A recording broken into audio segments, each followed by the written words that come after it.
Hello, and welcome to today's webcast, Enhancing Collaborative Relationships with Intergroup Dialogue, Shifting Conversational Practices to Improve Post-School Success.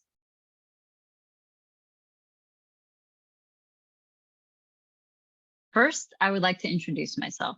I am one of your presenters, Stephanie Lau. I am a Transition Trainee Associate at VCU CTI, and I would like to give a quick physical description of myself. I am an Asian woman with short Black hair. Here at CTI, I have over 10 years of experience in research and demonstration projects on best practices for supporting people with disabilities in employment and post-secondary education. I am also a trained intergroup dialogue facilitator. Now I would like to introduce you to my co-presenter, Tonya Gokita. Thank you, Stephanie. I am thrilled to co-present with you today and excited to welcome everyone to our presentation. I'm a secondary transition associate here at the Center on Transition and would like to give you a physical description of myself. I'm an African-American woman with medium-length Black hair. I'm passionate about career development and school-to-work transition and have over 15 years of experience as a classroom teacher, department chair, and district transition specialist. I enjoy empowering students, their families, and the educators and community partners who work so hard to support them. Before we begin, we'd like to take a moment to tell you a bit about the Center on Transition Innovations. Our center provides information, resources, demonstration, and research to generate evidence-based interventions to support youth with disabilities, their families, educators, and communities in the successful transition to their post-secondary lives. We were founded in 2013 and are funded by the Virginia Department of Education.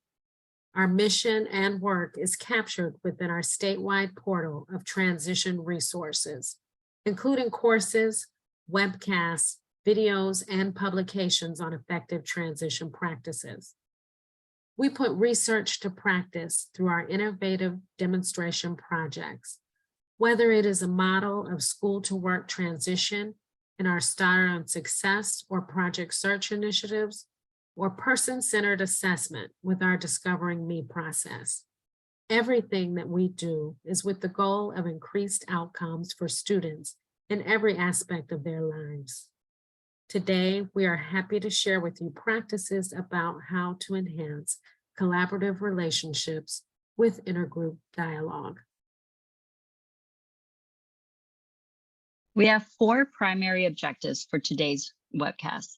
After today's presentation, you should understand the definition and role of intergroup dialogue, know the 4 stages of intergroup dialogue process, learn about dialogic listening and speaking techniques, and practice practical ways to embed intergroup dialogue principles within collaborative discussions about transition. To get you ready to think about intergroup dialogue, I want you to think back to 2020 when the COVID-19 pandemic started. I have 2 memes on this slide that I find very funny, and they really only make sense in the context of COVID. So one slide is a picture of Joe Exotic on a throne with a tiger next to him that reads, "Joe Exotic would be thrilled to know that he alone brought a nation together as we weathered a pandemic," with the hashtag Tiger King.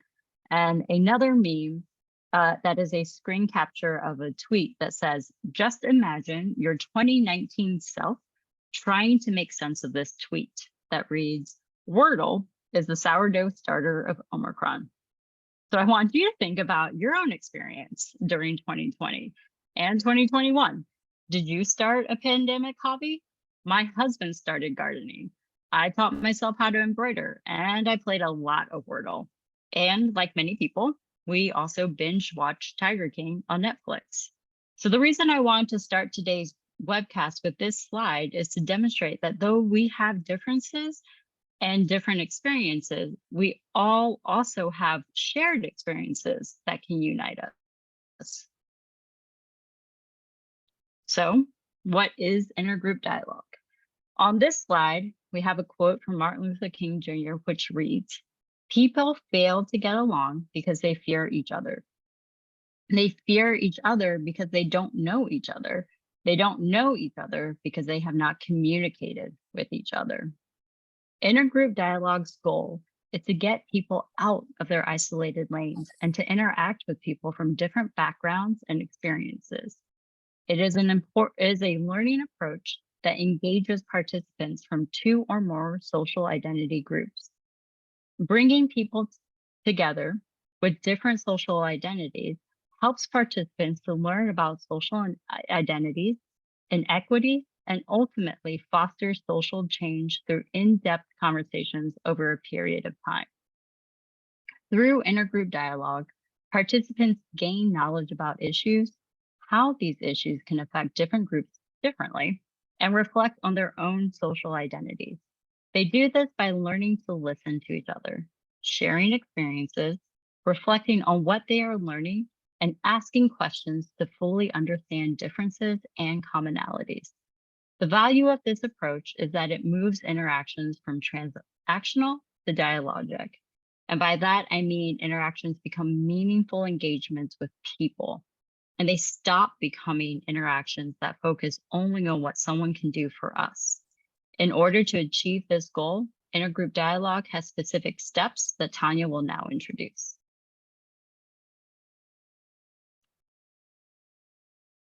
There are 4 stages of the intergroup dialogue process, and each step is essential for promoting meaningful communication and understanding to support planning and providing quality service to students with disabilities.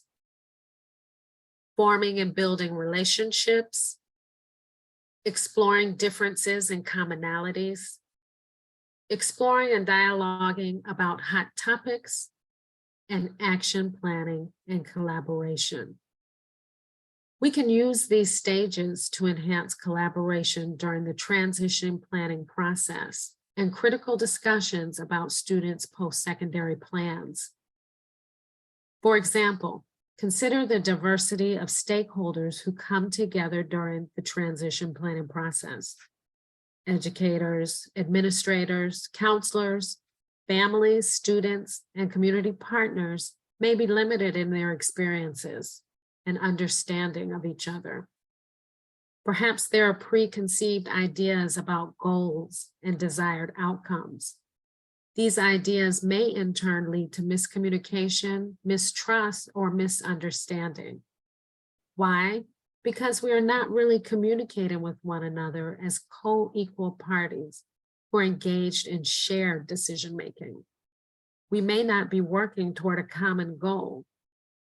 You see, transition meetings are spaces for decision-making and discussion.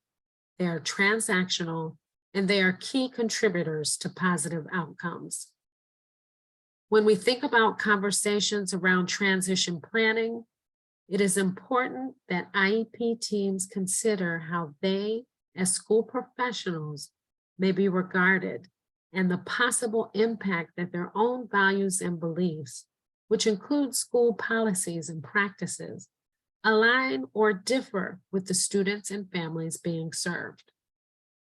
For many of our families, we know that there is often anxiety, apprehension, uncertainty, and fear about planning for life after high school.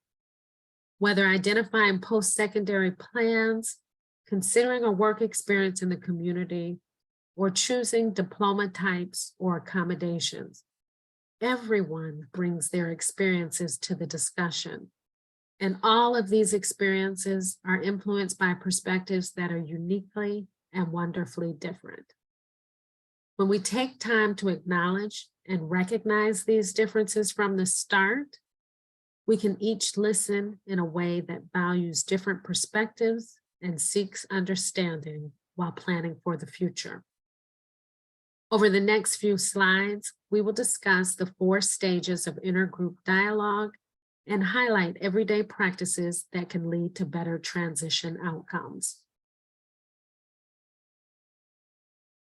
The first stage of the process, forming and building relationships, is the cornerstone of everything that we do in special education and is mutually beneficial to building collaborative and trusting relationships with families, students, and community partners.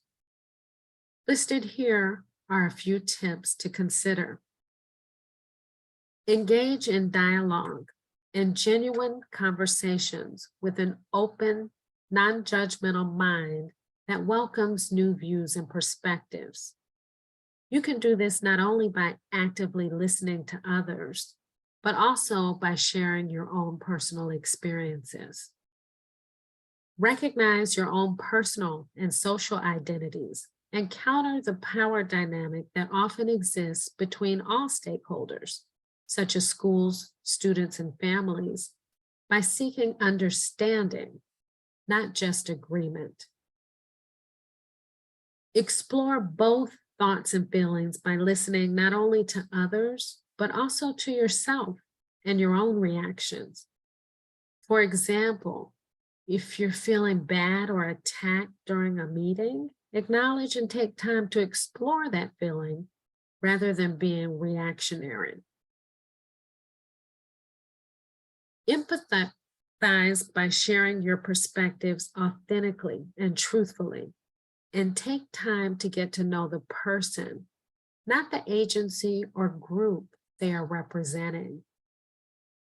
Through trust and mutual respect, we can foster partnerships that acknowledge and appreciate individual differences, such as gender, ability, ethnicity, language, or economic status.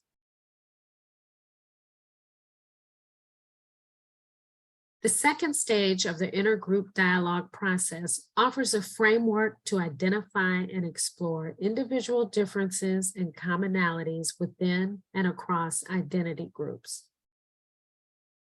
Raise consciousness by developing a view that extends beyond identity labels and is holistic, complex, and multifaceted.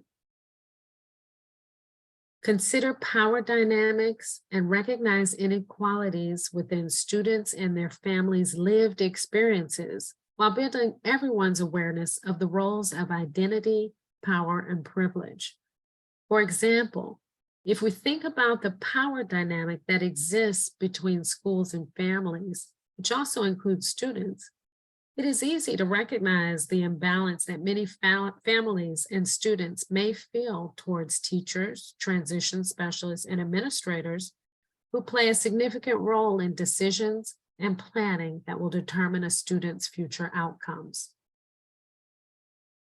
Bridge these differences by focusing on shared understanding to find meaning. Be open to acknowledging and learning from personal experiences and mistakes. And finally, affirm contributions by engaging in active listening and by asking questions to better explore commonalities.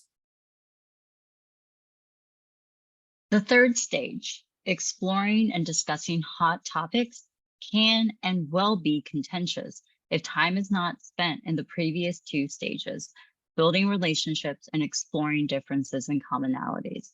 Once trust has been established between parties, we can create a safe space to explore hot topic issues. For example, in transition, these hot topic issues could be differing post-school expectations for a student. Rather than holding a mindset that you alone have the correct opinion, we need to actively counter this type of competitive thinking. Build off of the relationship you have established to bridge differences and look for shared understanding between parties. I think we can agree that in the example of an IEP meeting, all parties want what they believe is best for a student. So if there are differences in what is considered best, time should be spent exploring why these differing opinions exist. What has been the lived experience of each party that informs their decision?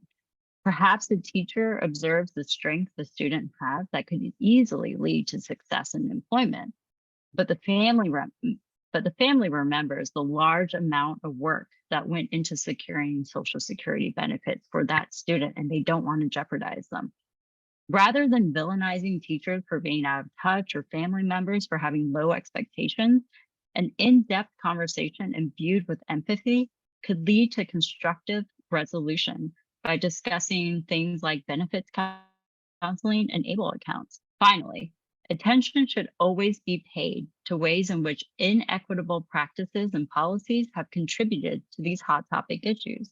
For example, did the family not have access to vital information? And if so, why not? Were meetings in which this information was shared scheduled during times that conflicted with their work schedules? Was the information not accessible or easily digestible? Understanding and identifying inequitable practices and policies is essential for the last step of intergroup dialogue, which is action planning and alliance building. This final step of intergroup dialogue uses the spiral model of learning from popular education to move towards resolution. Often, we are guilty of trying to start on step 3, applying new information and theory to guide people in the direction we want them to go. However, people are not going to be invested if their experiences do not connect with what they're being told.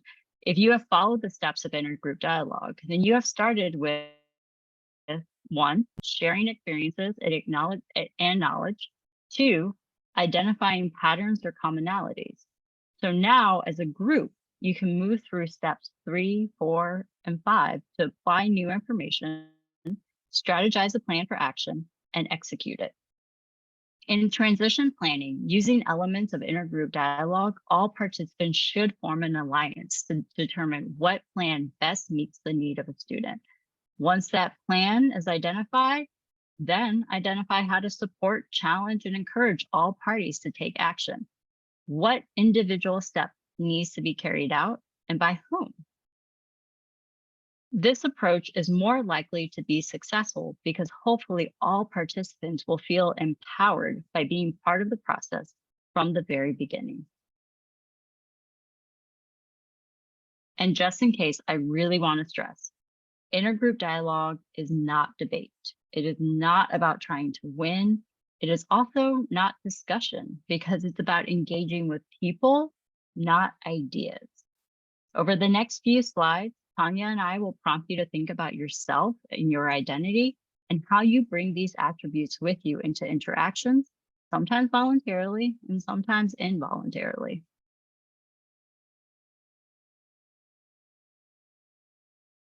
Let's start with the identity that you are most proud of. For me, it's family. I'm a mother to 2 teenagers, a boy and a girl, and a wife to my husband who I met while teaching in Japan. I'm a daughter to parents who have been married for over 50 years and an older sister to a brother 7 years younger.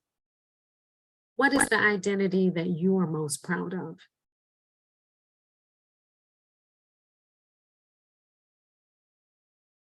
Now I want you to think about what identity shows up the most for you at work. How does it show up? And do you feel that it's mostly positive or a negative attribute? For me, I feel like my family makeup is one of my biggest identities at work. I have a newly school-aged child in my house, and I am learning how to juggle work-life balance with the addition of homework, parent-teacher conferences, fundraisers, and PTA meetings. I am lucky that I work in a supportive environment, but that doesn't mean my identity as a mom doesn't bleed into my work. And how this identity is perceived by others could be very positive or very negative, depending on who I'm interacting with and the context of our interaction. So what identity shows up for you most at work? And how do you feel about that?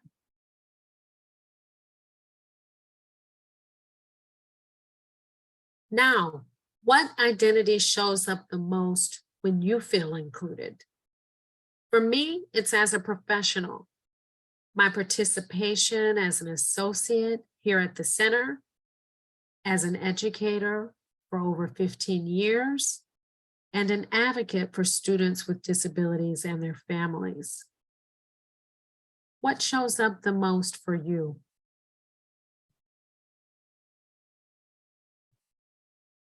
Now I want you to think about what identity shows up the most when you feel excluded. It's important to note that your answer here could be the same as your answer on the previous slide. It could also be dependent on context. For example, as a woman of Chinese descent, my race and ethnicity can be very inclusive and very exclusive. But the most excluded I have ever felt was actually being in China and not being able to effectively communicate because my first language is English and I am not fluent in Chinese. Yet, because I am of Chinese descent, people assumed and expected me to be able to communicate with them in Chinese. I often think about this experience when I am interacting with students and families whose first language is not English.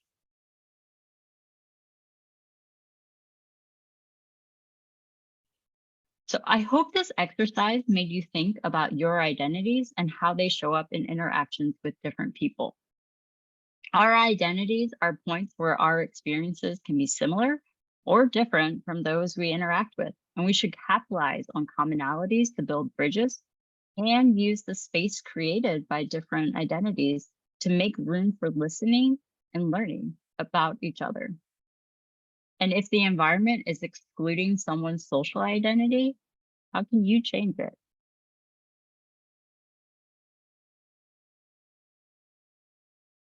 So now we invite you to personally reflect. Think about a time you felt your voice was excluded from a group discussion or decision. How did it make you feel? Why do you think you were ignored?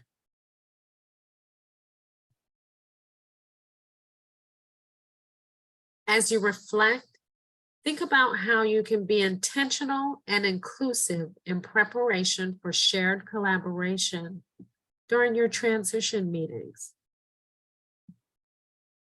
Forming and building relationships by nurturing relationships with students, families, and agencies through consistent communication. Ensure family-centered connections. Regular contact with families can go a long way to build trust and partnerships. When communicating with families, take care to focus on students' strengths by sharing their successes and growth, and any information that families identify as important. Explore differences and commonalities by acknowledging barriers and considering solutions to create successful outcomes through empathy and sensitivity. By recognizing and acknowledging the different perspectives and cultural backgrounds of your students, families, and the role culture plays in making educational decisions. Families feel respected and valued when they receive opportunities to share their opinions, ask questions, or raise concerns openly. Explore and dialogue about hot topics. Foster a shared vision of the student's future through involvement. Encourage family participation in all aspects of the transition process, including transition assessment, career development, and post-secondary goals and activities. Empower families to learn about their role in the transition process by providing transition-related events, information, and resources. Finally, action planning and collaboration. Clarify and acknowledge collaborative roles and responsibilities so that everyone is viewed as equal contributors with shared decision-making toward a common goal. As you think about ways to incorporate elements of intergroup dialogue into transition planning, one of the most important skills to practice is active listening. Here are some tips and speaking prompts to help you. First and foremost, make sure you are in fact listening and not simply waiting for your turn to speak. Use prompts like, "What I am hearing you say is." That allows you to affirm people by paraphrasing what someone shared with you in your own words. It sounds like you felt here you're empathizing and connecting with people's experiences. I connected with, acknowledge and appreciate the courage it takes to be vulnerable and share personal experiences. Thank them by saying things like, I appreciate it. And ask questions to better learn from other people's experiences. Don't be afraid to say things like, can you tell me more about? When it comes to active listening, your role is not to educate, but to be educated. Finally, I hope you take a moment at the end of this webcast to write down how you plan to use principles of intergroup dialogue in your work. If you would like to learn more about intergroup dialogue, please see the additional resource lists available with this webcast.